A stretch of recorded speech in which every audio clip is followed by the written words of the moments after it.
Hey, welcome to the TTSG Solocast episode 2. I'm Lee, and in this episode we're going to be talking about the 8 key principles of tabletop skirmish game design. Tabletop skirmish game design is all about transforming an idea into a functional and congruent set of rules that create a captivating and immersive experience for our players. But exactly how do we do this?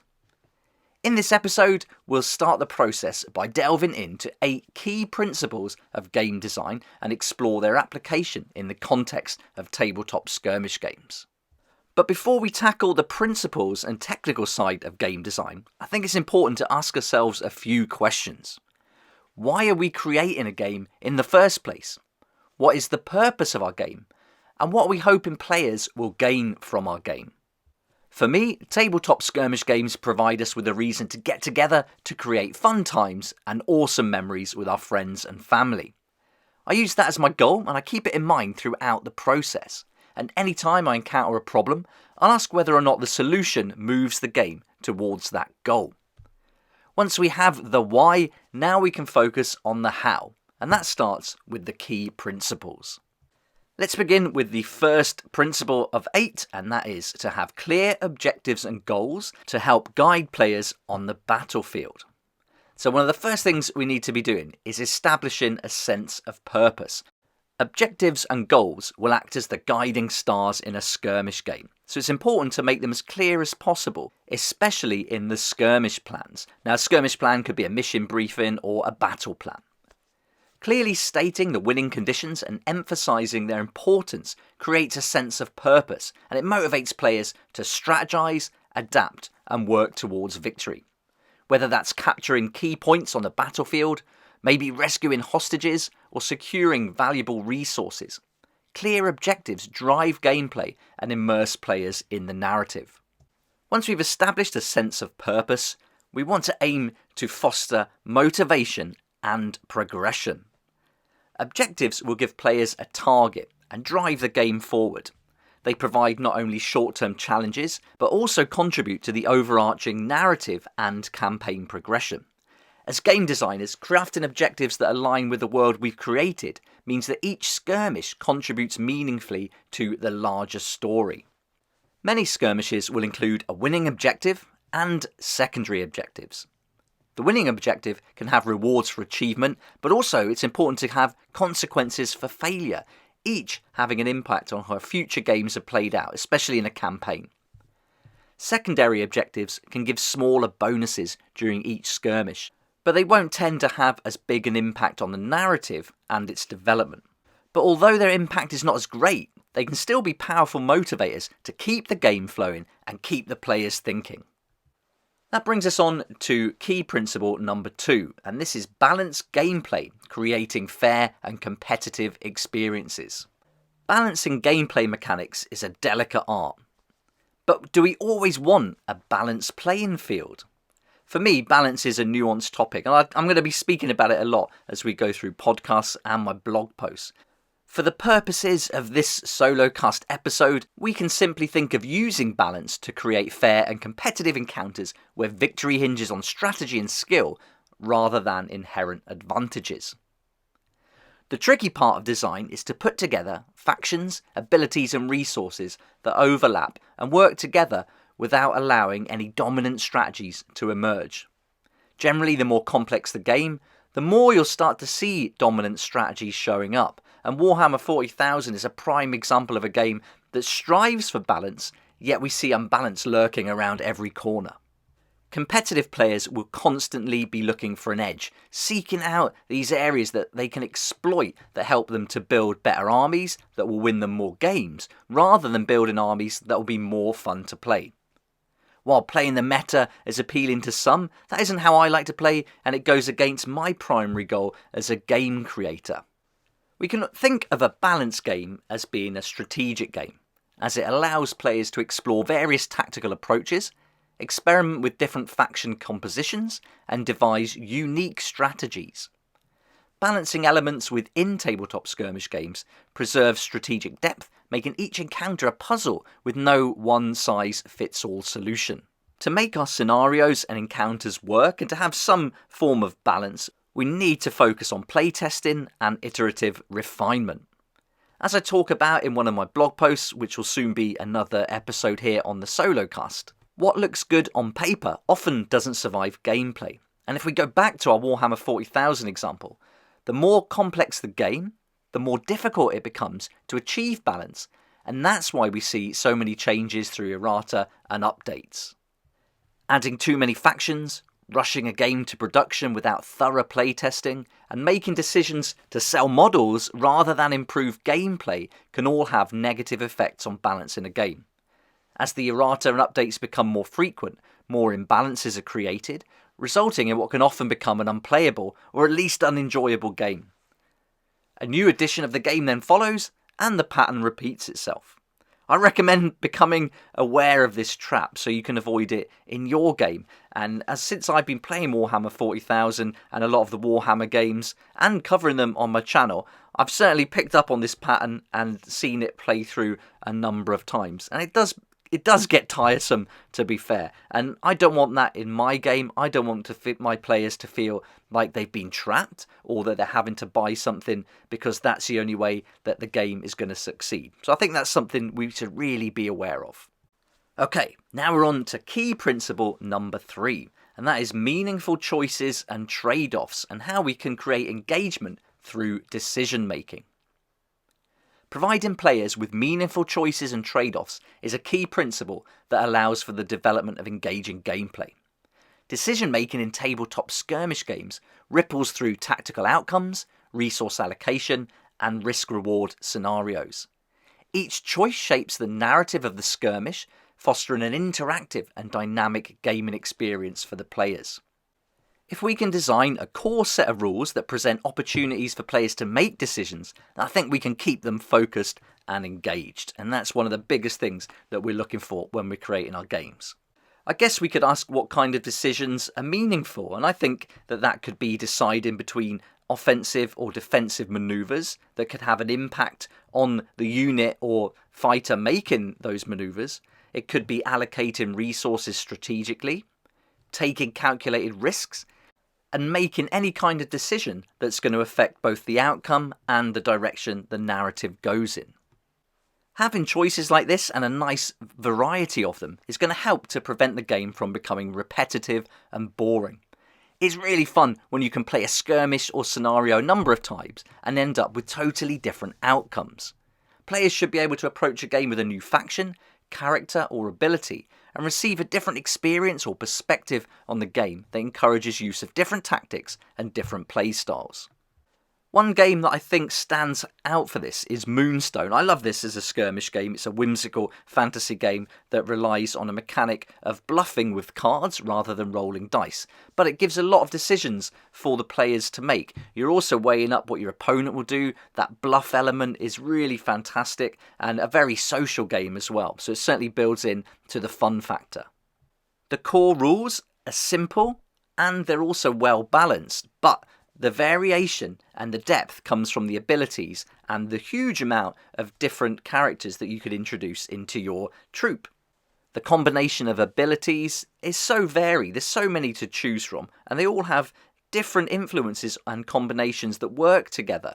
And then, however you build your troupe, you could go up against a completely different troupe, and just substituting one character for another can make a massive difference, and that affects how the game goes. So this is a very good example, and if you want to see that in action, check out the videos on my YouTube channel where I cover it quite a lot. Decisions and meaningful choices will move towards our key principle number 4, which is player agency and empowerment. Player agency refers to the level of control, influence, and meaningful choices that a player has within a tabletop skirmish game. It represents the capacity of a player to shape and impact the course of events, outcomes, and the overall narrative within the game world you've created. In games with a high level of player agency, players often have the freedom to make decisions that significantly affect the game's progression, storylines, and outcomes. And this can involve choices related to character development, narrative branching, strategic decisions, as we talked about earlier, but also interactions with the environment. Player agency is a crucial aspect of game design as it enhances player engagement and immersion. When players feel that their decisions matter and have consequences, that creates a sense of ownership and investment in the game and the characters within it. Games that offer player agency often provide a more dynamic and personalised experience, allowing players to craft their own unique stories within the game's framework. If you can get this right, you can build a loyal community all around your game. And you can see that in many games. There's loads of games out there now, and some seem to have a real strong community base. And people really take pride in their models and being part of that community. And again, Moonstone's a fantastic example of that, but there are many more. There are also lots of games that don't have it, and I think the player agency really is a key factor. If you're looking to develop a community and a game that's going to last, and we're talking like lasting years here. With Population Z, my game, I'm thinking in 10 years time people are still going to be playing it, and I'm going to grow the world, and world building is going to be a big part of that 10-year process. So I'm thinking long term with this, and I think you have to, but putting player agency in the front of your mind as you develop your game early on is going to set you up for success.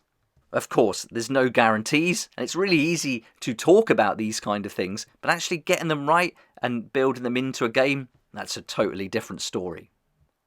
You can also think of player agency as not just a mechanic, but also a narrative tool.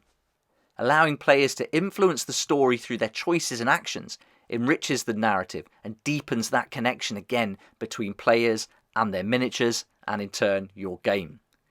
This connection shouldn't be underestimated. Players can often spend many hours playing their miniatures, and I think about mine all the time. And in co-op games like Population Z, narrative immersion transforms the skirmish into a collaborative storytelling experience. And I think that's just so much fun. Actions have meaningful consequences. How your characters behave, that'll affect future skirmishes. And how you achieve the objectives really starts to matter. It's not just doing it, it's how you do it. This leads us nicely into key principle number 5.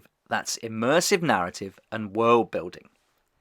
A captivating narrative and well-crafted world building elevates skirmish games beyond mechanics.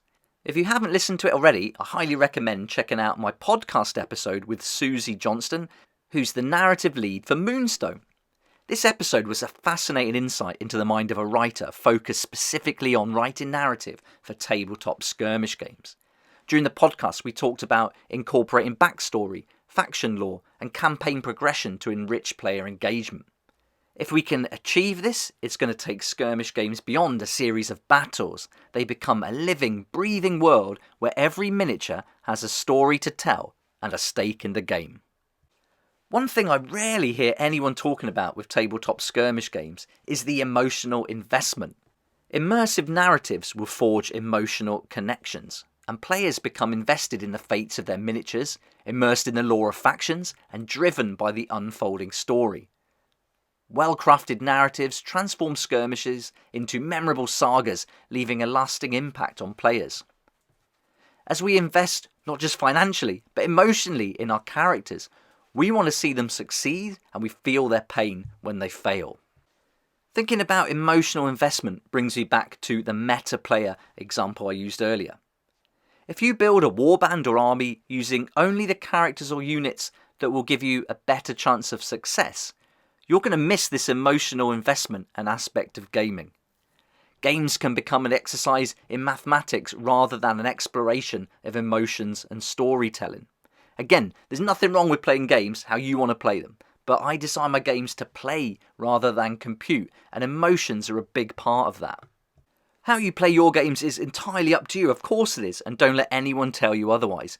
We have to go with games that resonate with us and our play style, and also how we want to spend our time. And, these games take up a lot of time, so we have to choose the ones that are right for us. But if you're anything like me, I think you'll enjoy Population Z that launches in January 2024. I'm going to keep you updated as we get closer to the launch. But it's all around having fun, again, creating those memories, collaborative storytelling, and investing in your characters to play out scenarios, build narrative, and flesh out a world built around a framework. You'll choose models you want. It's a miniature agnostic game, and you'll also develop characters yourself. You design them from the ground up, and you can give them different abilities based on their jobs, hobbies, and skills. But the idea is not to try and build the best survivors, the best fighters. You want to put in some weaknesses in there. You want to build some that aren't that good. And then that's where you get the interesting interactions, I think, in a co-op game. You don't want everything to be overpowered and just go around, succeeding, winning every mission hand down, killing the enemy, slaying all the zombies with ease. You want to struggle to fight. That's where all the good stuff comes from. Okay, let's move on to key principle number 6, and this is scalable complexity. How do we welcome all skill levels to the table? Scalable complexity ensures that skirmish games are accessible to both novice and experienced players. Offering options to adjust rule complexity, campaign depth, and scenario intricacy accommodates different skill levels and playstyles too. If you can create a game that allows newcomers and veterans to play against each other and have a great time in the process, I think that's a big achievement. And I think when you're playing co-op game, you are going to have people of all levels. You might even have people who've never played a tabletop skirmish game together. So scalable complexity is very important. I designed Population Z with this very much in mind. I wanted players to have a lot of control over the complexity of the game. Players can choose difficulty levels by selecting varied numbers of survivors for each skirmish, or they can adjust the number of zombies on the battlefield. As players level up their characters, they should feel a progression along the ability chains that ensures they learn but also fully absorb one ability before the next layer is added on. This layering means that the cognitive load isn't overwhelming and the abilities will start to feel intuitive as the game progresses. I've got to say, I'm pretty proud of the system I put in place because it helps players to learn the game without really knowing they're learning it. And one of the first steps within the game is to design a character too. So you start to pick up on rules as you put your character together. And I really enjoy that process. Alright, we also have to think about how scaling complexity can help to ensure lasting enjoyment of a game. New players can grasp the basics, while experienced players can start to delve into intricate strategies and discover fun combinations between characters and their abilities. Scalable complexity allows skirmish games to evolve with the players, offering new challenges and experiences over time. I like tabletop skirmish games that have a pretty simple set of core mechanics for things like movement, combat, and interaction with the environment, but I want to see some complexity that comes from both scenarios and character abilities. And again, I think of Moonstone here as a fantastic example of this, and each time I play it, I find new intricacies that create fun and unpredictable outcomes. Now we're on to key principle number 7, and that is engaging player interaction. Tabletop skirmish games extend beyond the table as they give us amazing opportunities to spend time with our friends and family. Cooperative games add another layer to that as we work together to achieve a common goal or objective whilst creating memorable moments. While I'm a big fan of cooperative games, competition can also be a fun aspect of gameplay as it does build camaraderie, strategic alliances, and sometimes intense rivalries, which are awesome fun.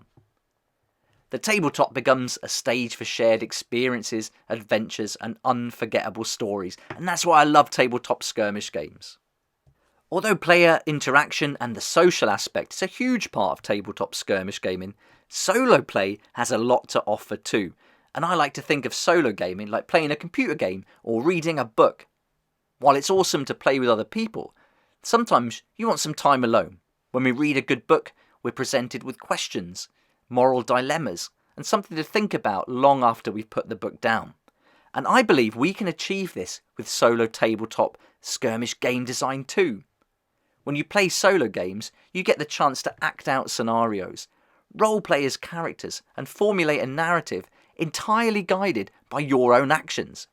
If you want to write a story, try and play it out on the tabletop first and then document what happens. I think you'll be surprised how much that can help the writing process. It's so much fun, and if it all goes wrong, it doesn't matter. If the story leads nowhere, who cares? But most often than not, that story is going to lead somewhere, and you're going to get some key events during that play session that I think will give you some great ideas to write about.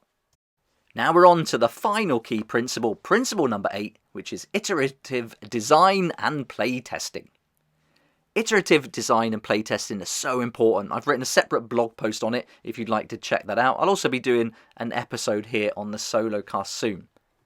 Soliciting feedback, identifying areas for improvement, and refining gameplay mechanics through iterative cycles ensure a polished and enjoyable gaming experience for your players. Playtesters become collaborators, contributing to the evolution of the skirmish game, and this in turn builds into the social aspect of gaming too. In Population Z, the playtesting process has helped in so many areas, from combat mechanics to ironing out little incongruences between feedback and rewards. As a game creator, you could write out a rule or mechanic, again, that makes sense on paper, but when it translates to the tabletop and also the interpretation of a player who's never read the rules before, it can often fall short.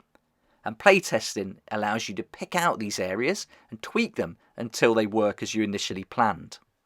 The journey from concept to production is going to be paved with iterations. Each playtest session, each adjustment based on feedback, is going to refine your game.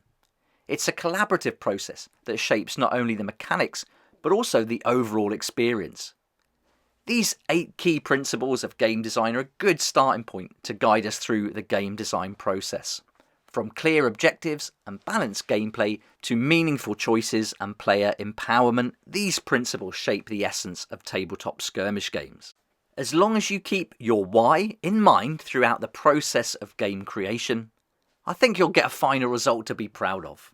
Thanks so much for listening in to episode 2 of the TTSG Solocast. I hope you enjoyed it and got some information you can implement in your own games. I'd love to hear your thoughts and opinions on the subject, so join in the conversation in the comments down below. It'd be great to hear what you think, and I always get stuck in and reply to the comments as well, so I do see everything that goes down there. So yeah, it'd be awesome to hear from you. If you like to read blog posts, then head over to my website. I'll put a link down below where you can read all the blog posts that tie in with this new series. So anything I cover here in an episode, you can be assured there'll be a blog post about it too. Look out for my new game, Population Z, Welcome to Huntsville, launching in January 2024. You're going to see a lot more about it over the next few months, so keep an eye out here on YouTube, and also come and join me on Facebook. I've got the Facebook group there, and my main Facebook page. I hang out there most of the time, and if you'd like to join, there's links down below. I also post links to my blog post on LinkedIn, Twitter, and Instagram, but most of the time you'll find me on Facebook or here on YouTube. Thanks again for listening. If you did enjoy it or you got anything from the podcast at all, it'd be brilliant if you hit the like button, subscribe to keep up to date with all the new episodes, and I look forward to seeing you here next time on the TTSG Solocast.